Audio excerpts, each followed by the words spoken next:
Now, this is a tournament controlled by some of the most interesting rogue decks of the format, and yes, Sprite took a little bit of a backseat for once. I'll make 30% of you guys have not smashed the ever-living crap out of that subscribe button. Smash it so we can climb up the 100k ladder here. Tables and Towers had their case tournament this past weekend. I figured we would dive in to look at these results here because this is kind of interesting. Now, out of the top cut here for top 16, we had 4 tier element lists. Now, before you're like, well, that's a lot, Robbie. Technically, there was a Sprite tier element list that was unshowed. I actually put that in the Sprite category for all intents and purposes for this breakdown. So you had 4 tier elements and then 3 Sprite, of one of those Sprite list being a combination hybrid. We've seen this take kind of come up a couple of times. A few players are trying to get really cheeky out here in terms of the innovation department, trying out these particular different breeds of things for this, but it's definitely an interesting device. So winning this tournament was actually MathMech. There were 2 MathMech decks in the top cut for this event, which I'm actually kind of happy to see that MathMech is gaining that, I guess, extra momentum. The thing is, like, for the regional grind, it kind of struggles the larger rounds that there are, but for a case tournament where you're going through, 5-6 rounds of Swiss, you're not going to see that problem overall here. Now, interesting things about this event. Punk Phantom Knights ended up getting 2nd place. That is massively interesting to me. I didn't think that we would see something like that show up out of the woodwork here, but nonetheless, that's kind of an interesting concept here. We also had Exosister in top cut. Once again, I'm kind of happy to see that Exosister's getting the chance to get off the ground. Unfortunately, that deck just struggles so hard out here to, get a foot in the door anywhere else. We also had Rika Sun Avalon. We had Marincess. Good stuff for that. We had Eldritch. We had a Mystic Mind deck. I know. Mystic Mind Burn doing it again. And we also had a Flaunderies list flying its way on into Top Cut. So pretty diverse Top Cut here. We're going to pass on over to deck list now. Winning the Tables and Towers event was Omar here playing MathMech. Now, this has actually got the incorporation of the Code Talker engine within the deck. You get the chance to kind of see the difference in playstyle and buildability here. We also have Nightmare Corruptor Ibly down here. You gotta love the fact you have an additional Cyverse target to access. We have And the Band Played On down here is a pretty interesting side deck tech as well. And of course, you already know, it's another deck out here that can access Rivalry of the Warlords, scoring those free W's where you can get them. I actually love to see it.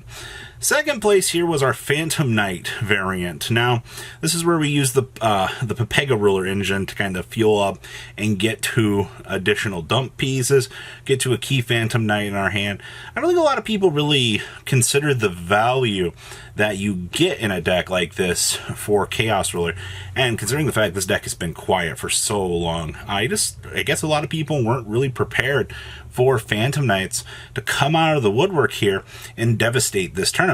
Alright, next up here, 3rd place is Danger Tier Elements. Oh boy, so we are playing King of the Swamp. A lot of people out here have been talking about, like, the Danger package is by far the variant to go with, and I'm kind of starting to agree with that. To be honest with you, seeing how we're starting to shape up in terms of development for this, I perfectly understand. Like, the Danger engine just adds to consistency, and it forces your cards to the graveyard via card effects. Shout out to that Mystic Mind there actually being a nice tech choice. 4th place here, my oh my, that is Exosister. We are bringing in those Dark Ruler No Mores to stabilize and do the thing. We might actually start to see Exosister take off here, because now that we're in a format where tier elements are kind of starting to tip that scale now, that means that a lot more players will take a look at Exosister and go, alright, so this is possibly the chance for that to happen. I do think that we can see some very cool potential here in the long run with that. 5th place here. Oh my. This is the tier elements version of Punk, but we're also playing the Shinobi Necro in here as well. It's definitely something that I saw from Pack in the very early days for consideration for this deck. I see that we are packing in a nice little interesting spell card down there next to the Dark Ruler No More for the deck. Little tech choices that you can mess around with and experiment for 500. Outside of that, I like the tech choices for this list quite a lot. Next up here is our Rika Sun Avalon list. Remember, we don't have 6th place here. So, double Rivalry of the Warlords in the main deck, double Lone Fire Blossom. I think a lot of people don't like the inclusion of too many Lone Fire Blossoms because it does eat up your normal summon if you have to start down that route. And I mean, you've got Unexpected Die to basically access whatever you need to do for your link climbing combo. So, all real things considered, I think this build looks very, very, very straightforward for what you want. Next up here is our Marincess deck. You know what? This deck managed to make top 8. Good stuff. We have 1 Battle Ocean in here, 2 Dive. I think for the most part, while Dive is a incredibly good card, I don't think a lot of people really want to build or want to dedicate 3. It's just too much of a brick at that point. Ghost Ogre's in the main deck for hand traps, Dark World No More's, Lightning Storms on the side, and Shadow Imprisoning Mirrors on the side too. Alright, this list is very tacked out. 9th place here. Some sauce, brother. We are playing an agent version of Sprite. What? Hey man, level 2s, you love to see it. With Trice Harakiri, I have not seen anybody try this yet, but this is by far, I think, one of the first attempts that I've seen at this. And you know what? Pulling off a 9th place with this pile, not too shabby overall. Next up here is our next Danger Tier Elements list here. We are on triple of the trap card in the main deck. All right. We are siding Gigantic Sprite as well. Okay. No Winter Cherries in the side deck, though. Okay. We have Fusion Sub in the main deck, which is fine. Instant Fusion to get to Kit Kalos.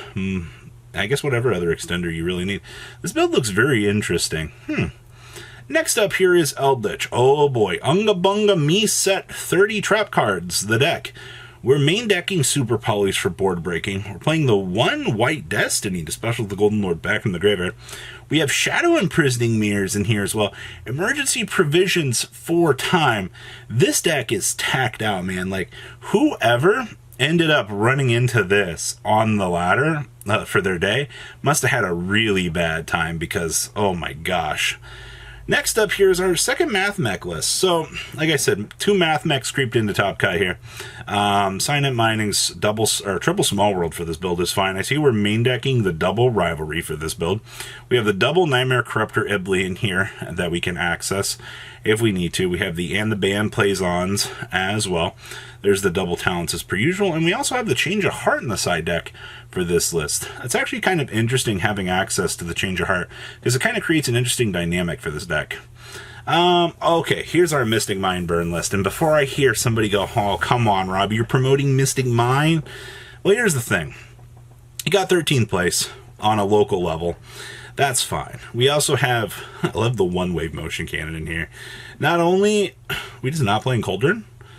Oh yeah, no? Huh. This build definitely wants to try to do something different, man. I like the sales ban on the Mystic Mine, by the way, if you haven't considered that option. Oof. Next up here, we have 14th place. This is our Flaunderies list. So, standard, we're playing Snarl. Hold up here. This build got 14th place, main decking Snarl. Wow, that's actually crazy to me. We also have the Gleipverg down here with double Mystic Mine in the side deck, which is fine. This is interesting tech choices. And of course, we're doing the Simorgh package. 15th place, here's another Tier Elements list. What more do you really want me to say about these? This build opted to not go with the Danger package, which kind of leads to some, less desirable draws in the long run. I understand that's why a lot of players are looking at that Danger build right now, as I said at the beginning of this video, to, get those more desirable results. We also have, of course, the double Mystic Mine, the double deck or triple deck Devastation Virus in here to tear apart the opponent's field. And then 16th place here was some basic old Sprite here. Oh boy, so this is what generic Sprite looks like, ladies and gentlemen. I like the Sky Cavalry down here. I don't think a lot of people are going too crazy with that. We're just playing the one Toad. That's fine. We're playing IP to go into Unicorn during the opponent's turn. No Abermax for this build, which I think is fine. You don't have to dedicate too much crazy stuff to that. We're also playing 1 Pixies as well for this. So overall, that is your Tables and Towers breakdown for this case tournament. Very interesting to see like the rogue coverage here across these decks. You really do love to see it. So guys, please leave a comment down below. Tell me what you guys think. Make sure you guys smash the crap out of that subscribe button. See your beautiful faces back here later in the day, guys. Peace. Patrons, thank you.